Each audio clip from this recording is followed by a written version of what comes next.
I am the Tofu Golem. Please enjoy the video. You start by making sure your iPhone meets the basics, updated iOS and enough free storage. Once done, locate and open the Widgets app from the home screen or app library. This launches the workspace you'll use.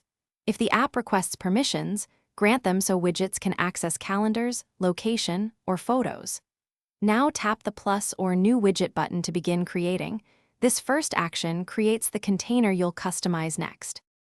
Next, choose a widget size that fits your layout and tap through the template options: small for single data, medium for mixed info, large for dashboards.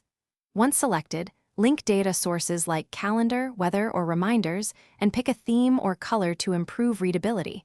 This defines both look and function. Make sure to enable live updates if you want dynamic content. Adjust layout elements and save. These steps control what the widget shows and how often it refreshes. Finally, place the widget by long pressing and dragging it to home screen or today view. Make sure it snaps into position and doesn't cover critical icons. Test interactions, tap items, open linked apps, and watch for timely updates. If things don't work, restart the Widgets app, toggle permissions in settings, or remove and recreate the widget. That fixes most sync issues. As a final check, update iOS and the Widgets app to resolve.